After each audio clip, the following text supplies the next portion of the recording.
এখানে কিন্তু একটা তিত বেগুন গাছ রয়েছে, অনেকে এটাকে মটর বেগুনও বলে। দেখো এই পাতাগুলো পুরো বেগুনের মতো দেখতে, ফুলগুলো কিন্তু দেখো বেগুন ফুলের থেকে সম্পূর্ণ আলাদা। এই তিত বেগুন কিন্তু চাষ করা হয় না, সাধারণত গ্রামাঞ্চলে সব জায়গায় দেখা যায়, পুকুর পাড়ে, কোনো ঝোপঝাড়ে, বাগানে, চাষের জমিতে, সব জায়গায় কিন্তু এই বেগুন গাছ আপনা আপনি ছড়িয়ে পড়ে। এর কিন্তু কাণ্ড, বীজ, ফুল, ফল, পাতা, শেকড় সব কিন্তু ওষুধ গুণে ভর্তি। জানতে চাও তো কি কি কাজে লাগে আমাদের?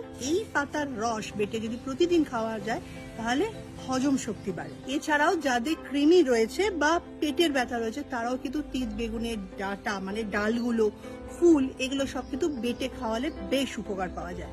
এছাড়াও তিত বেগুনের আরো অনেকগুলো উপকারী রয়েছে, যেমন ধরো যাদের হার্টের অসুখ রয়েছে তারাও কিন্তু তিত বেগুনের পাতা যদি বেটে খায় বা রস করে খায় ভীষণভাবে উপকার পাওয়া যায়। তাছাড়া না এই তিত বেগুনের ফুল, ফল, ডাটা মানে ডাল আর কি, পাতা, শিকড়, এই প্রত্যেকটা আমাদের ভীষণভাবে কাজে লাগে এবং আমাদের শরীরের রোগ প্রতিরোধ ক্ষমতা বাড়িয়ে তোলে। তাই বলবো তোমাদের আশপাশে যেখানে যেখানে তিত বেগুন গাছ দেখবে সঙ্গে সঙ্গে কিন্তু আগাছা বলে কেটে ফেলো না, কারণ এর প্রত্যেকটা জিনিস কিন্তু আমাদের ভীষণভাবে উপকারী। তিত বেগুন কিন্তু ভীষণ সুস্বাদু, তাই বলবো এটা কিন্তু রান্না করেও খেতে পারো। একই সঙ্গে যেমন শরীর স্বাস্থ্য ভালো থাকবে আর তার সঙ্গে একটা সুস্বাদু প্রিপারেশনও হয়ে যাবে।